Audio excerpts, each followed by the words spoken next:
Welcome to the CEC Report. It's the 23rd of May. I'm Robert Barwick, and I'm joined today by a special guest, CEC political organiser Glen Isherwood. Welcome, Glen. Thanks, Robbie. In this week's CEC Report, Budget Insight, how the banks loot public finances. And yes, Charles, the Royals know all about Hitler. So first, Budget Insight, how the banks loot public finances. I've invited Glen onto the CEC report today because he can share with us some of the results of the digging that he's been doing into one of Australia's biggest criminal frauds, but it's a criminal fraud that virtually no viewer would have ever heard of, really. Or if they've heard of it, Glen, they've heard of it as civil court cases, right? When it should be a criminal fraud, but we won't give it away yet. We'll talk about what sort of has prompted us to put it on the CEC report today, which is this. So we've had the budget, and the budget cuts a lot of things to the bone, and there's been lots of protests about it, and you've been out and about among some of those protests in the city this week. Yeah, yesterday I was down at the Victorian State Library. There was a protest there, organised National Day of Action by students protesting the increase in student fees. And these increases are going to be pretty steep, aren't they? Oh, they're going to take away all the fixed pricing on student tuition, and they're going to bring it up to the international rate. They're also going to make it so every student is no longer just paying a low interest rate change of the CPI. Every student's now going to have to pay interest much earlier at a lower income. Yep. And it's going to, many people describe it as every student out there is going to have a second mortgage to pay. And it's going to be severely unaffordable for most young people. It's actually going to make us very similar to the United States, where student debt is a massive problem, and students are sort of trapped in it almost for the rest of their lives. Yeah, and that's why, I mean, a lot of the students that came out yesterday were quite livid. A lot of the protests were quite profane, aimed at Christopher Pyne and Joe Hockey and Tony Abbott. But I mean, one of the my fellow organiser and I, Richard, and I went out with a poster of Joe Hockey and showing his true colours, who he's really trying to please. Yep. That got quite a good response. And the other point we were making is what Australians need to realise is you don't have to kill grandma and charge young people to save the country to fund the budget. There's another way, and that's national banking. And so we were talking to them about that and educating them on glass-steagall, bank separation. And you got a good response? Fairly good response, yes. Well, one of the things that's making people mad is not just that there was promises broken, but what Hockey announced in the budget as these changes, and the initial impression people have got, now that they're digging into the actual details, they're finding out it's not true. So in the case of university students, fees could go from $30,000 a year to over $100,000 a year. Yeah. In the case of the $7 Medicare co-payment, what was only revealed yesterday is there was this initial idea that it only applied for the first 10 times you visited a doctor or a pathologist, etc. Well, that's true, but only for pensioners and only for under 16-year-olds. Between those age gaps, even if you have a chronic illness, you will cop it every time you go to the doctor until you've spent $1,400 for the year at the doctor. And what struck me when I heard Tony Abbott on the radio was it seemed that he didn't even really know what the finer details of this plan were. It's like it was a pre-prepared package for this government. It's almost as if it was worked out at the Bank for International Settlements in Switzerland. Yeah. Now, Glen, so we got there was a news report on the 20th of May in the Financial Review this week, which talked about Standard & Poor's, the ratings agency. And Abbott and Hockey seized on this.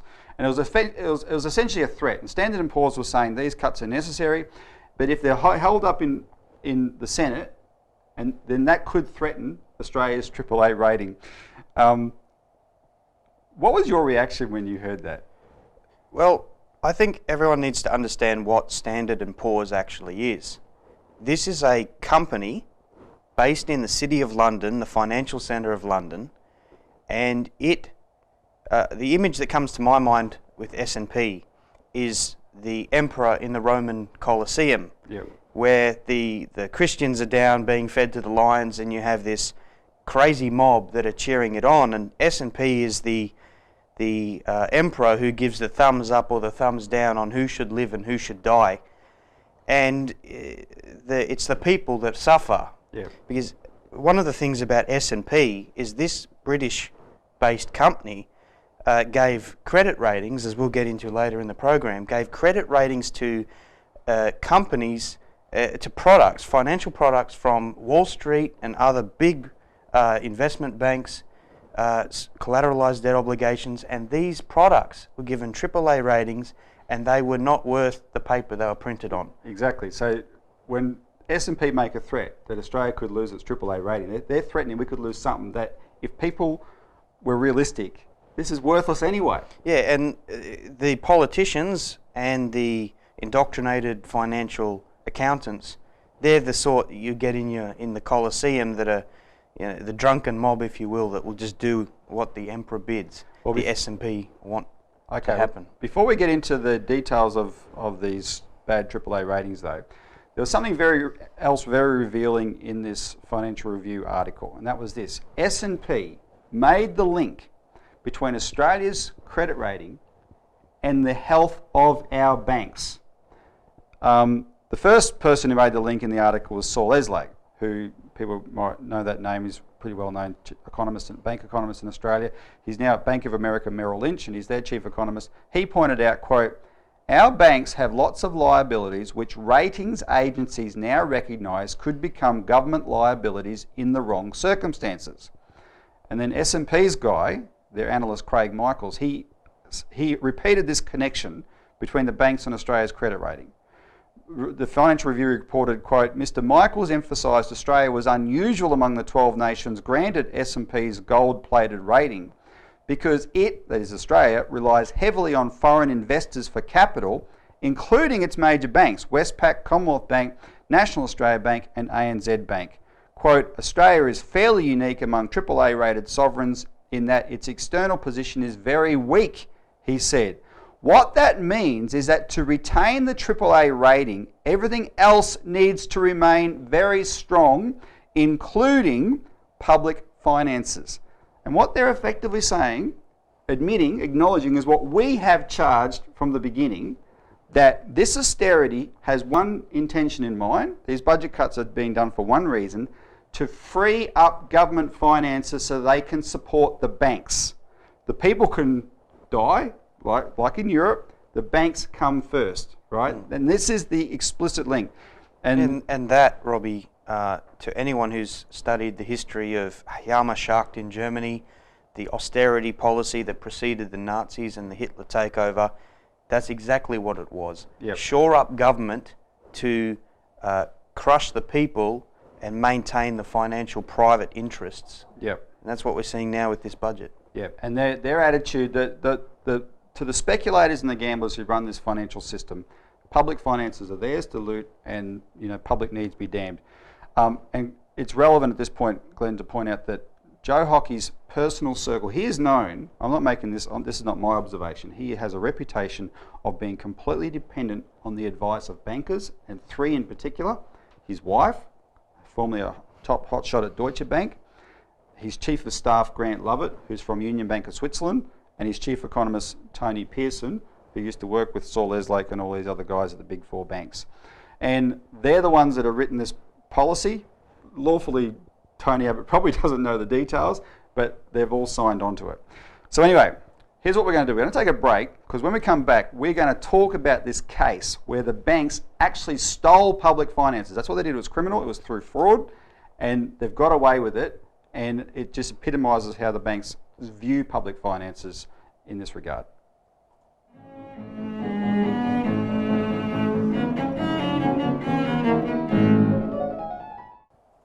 Welcome back to the CEC Report. So before the break, we were talking, Glenn, about how this is a budget with deep cuts that's been crafted by the bankers so that they can make sure that the public finances are freed up for their support, not for the public support, right? And Standard & Poor's has weighed in, threatening that Australia's credit rating will be slashed from AAA if these budget cuts don't pass. So, Glenn, Standard & Poor's was in the middle of a criminal fraud in the recent history of Australia, which cost millions upon millions of public finances here. So, I'm guessing, 80% at least of the public probably have no appreciation of what went on at all, right? And that it was a criminal fraud. So give us an overview of what happened.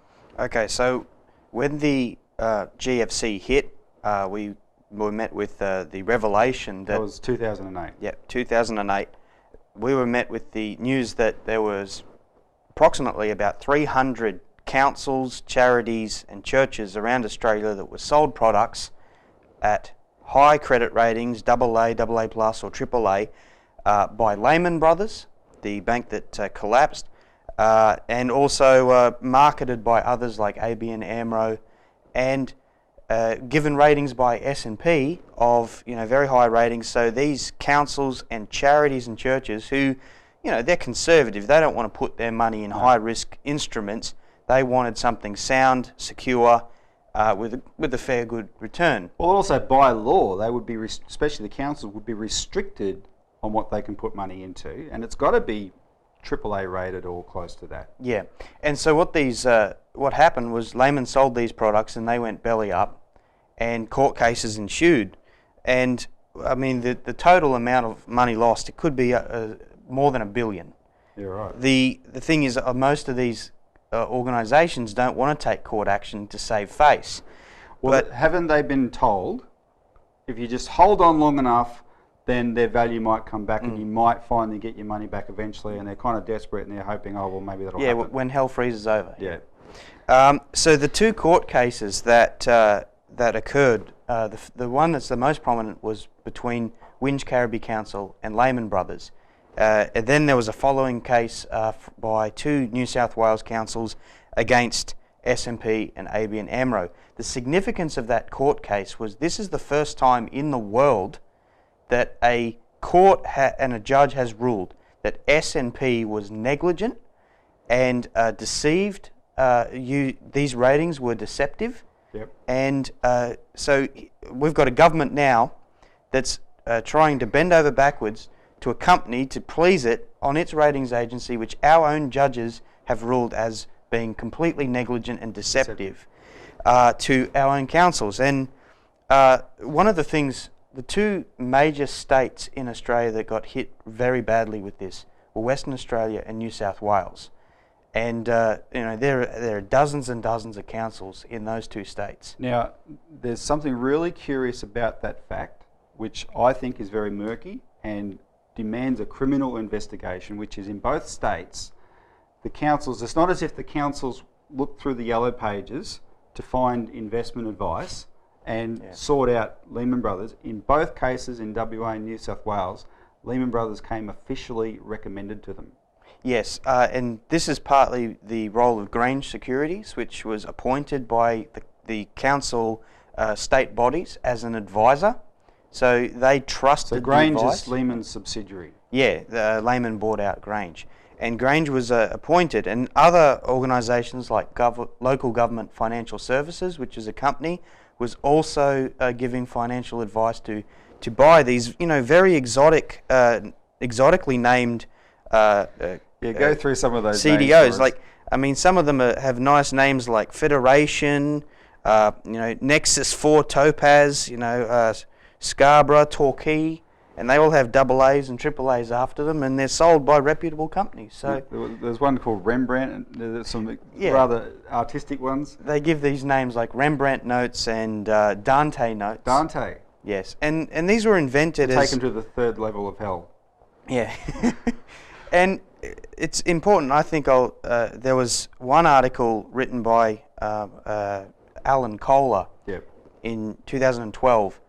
And he was commenting on the proceedings of these court cases, and he said, this just underscores the need and the necessity that these things should be classified as financial gambling and then banned. Yes. And that's what he called for, that the Australian government should ban these things, and derivatives should not be anywhere near financial markets, because they are a toxic danger, a weapon of mass destruction, as some have described them. Well, just to clarify also, these things, CDOs, collateralized debt obligations, and the rest were all variations of it. They were based on what people have heard about as subprime mortgages in America. So the banks in America, like Lehman, would make these loans to poor people who could not hope to repay them in a million years. They would have what was called a teaser rate, so a very low initial rate for 2 years, and then it would switch to a very high rate. And in 2 years, when it switched, everyone defaulted. No one could pay it. But that mortgage had been bundled up and on-sold and packaged into these CDOs and sold right around the world. They actually targeted local councils, not just in Australia, but in all countries. There were councils in Norway and Japan who lost money on these as well. And what they were effectively doing was these loans were so risky, they were all risk, but they were selling the risk to our local councils. And S&P assisted with this AAA rating. So that raises the question, the court cases you've cited, they've been civil cases. Yes. Shouldn't they have been criminal cases? Absolutely. I mean, this is a deliberate fraud perpetrated by these organisations to suck in those who don't have the financial clout or expertise to know what they're purchasing. Yep. And that, in anyone's book, is a criminal preying on the ignorant. They're predators. Yep. Yeah. So we've been pushing, Glenn, to have local councils around Australia pass resolutions endorsing Glass-Steagall, because wouldn't Glass-Steagall, the essence of Glass-Steagall, make sure this kind of thing couldn't happen? Well, yeah, and for the viewers who are not familiar with Glass-Steagall, this is 1933 Great Depression. Franklin Roosevelt recognised that this same problem occurred then, that the speculation had burnt many ordinary people, and the solution put forward was you cannot have deposit-taking banks and commercial investment banks sharing, occupying the same space. You cannot risk people's deposits and savings on risky activity in the financial speculation. So Glass-Steagall was put forward as a law, and it worked for 66 years before the Wall Street deregulated and forced the Congress to get rid of it. So they could go back to preying on the real economy and stealing from it. Yeah, and that's why all local councils in Australia need to endorse and support Glass-Steagall, and this needs to be rammed through our federal parliament, and everyone has a personal interest in making sure that happens. Yeah, exactly. Well, on that, what I want to promote here, people should, if you haven't seen it already, feel free to call into the CEC's toll-free number, 1-800-636-432, and order a copy of this week's Australian Alert Service, which has a whole feature on what we've just gone through. But the Australian Alert Service is the CEC's weekly news magazine on Australian political developments and global political developments. It's a really excellent read. Call in and get your own copy, and you can have elaborated material elaborating what we've just gone through.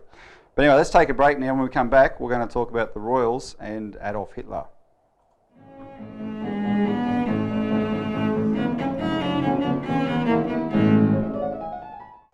Welcome back to the CEC Report. Finally, yes, Charles, the Royals know all about Hitler. So Prince Charles, our future sovereign King of Australia, and that's what he will be, the King of Australia. Even if he's thrown out as the King of England, Glenn, you didn't realise unless we change our constitution, he'll still be the King of Australia. I think there's probably a few viewers that are running for a bucket right now, Robbie. That's right. Well, anyway, they should, and then they should get motivated if it sickens them that much, join us and help us topple him. So he's in Canada, looking at the dominions over there, and he makes this comment that Vladimir Putin is acting like Hitler. And, because the link is, for those who don't know, that Hitler, his first sort of conquest was he took over what was called the Sudetenland in Czechoslovakia, and they're drawing a parallel between Putin taking back Crimea, right? And the reasoning was the same. They've got to protect the native Germans and protect the native Russians. I will say this: if Putin was half as bad as the Western Murdoch media make him out to be, the world would already be at war, right? Just bear that in mind. But what was funny was the Russian media, the RIA Novosti, pointed out in response to this, well, hang on, Charles is a member of the royal family. His family, his immediate ancestors, were friends of the same Adolf Hitler. And this caused all kinds of conniptions in London. They must have been chewing rugs. The Conservative MP Alex Shellbrook, a member of the Monarchist Society, said the Russian reaction was outrageous. I think it is an absolute insult of the highest order to be throwing around accusations about our royal family. Charles has rightly pointed out that Putin is acting exactly like Hitler did in the Sudetenland. I think he's spot on. A pattern is emerging here. Whenever anybody stands up to Putin, he turns around and calls them fascists. It's a bit rich. Well, Can I say something here? you may. It strikes me, I always remember that quote, the victors of wars write the history books. That's, the start of Braveheart. Yeah, The English will say that I am a liar, but history was written by those who hanged heroes. Yeah, that comes to mind. Now, all right.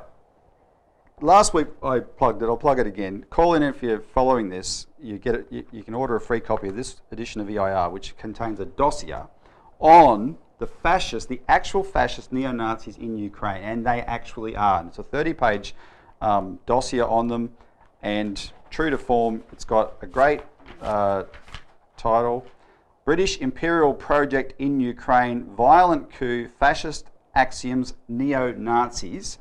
And the reason it calls it a British Imperial Project is because, and it's the same reason Charles has weighed in on this, there's been some interesting developments, Glenn, the last week.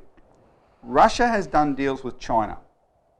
And when Putin had these high-level meetings with the Chinese raised that Russia and China share a common history of fighting against fascism. The Chinese raised that because they know when Putin is accusing these groups in Ukraine of being fascist, they actually are. But of course, in World War II, the Japanese were fascists, the Germans were fascists, and it was the Russians and the Chinese who bore the brunt of that war in the biggest loss of life, etc. And of course, since the Cold War, that's all been swept under the carpet, right? You know, the communist boogeyman's taken over, and there's been sort of like a reconstruction of the history of Hitler. And from the British standpoint, they wanted to bury their own history because, of course, it's embarrassing. So I just want to go through some of the actual facts of that history. Don't have much time, but the key person was Edward VIII, who was the king. He was Queen Elizabeth's uncle, so he's the brother of her father. He was the king. He was the rightful king, but he was a friend of Hitler. But he wasn't alone. There was a whole faction of the British elite that were pro-Hitler. And when Hitler's initial stuff during the 1930s was justified as anti-communist. Prince Philip's two sisters married senior SS officers Exactly. as well. Well, he grew up in an SS school, and you know this is all part of the history, right? She was married off to him. There was no problems with any of that, and it's all been rewritten after the war. Edward VIII was forced to abdicate at a certain point. He became the governor of the Bahamas during World War II. From that position, he used to advocate that Britain should make peace with Hitler in World War II so they can unite against the United States. I think what's happened here, Robbie, is that the Russians have struck back and they've hit a raw nerve. And the reason the reactions are coming is because the British know it's true. Exactly. They can't bury the facts of the royal family. So, well done. Well, and yeah, call in and get this thing if you want to know more. So that's it for this week's CEC Report. Thanks for tuning in. Thanks for joining us, Glenn. Thank you. And tune in next week for more of the CEC Report.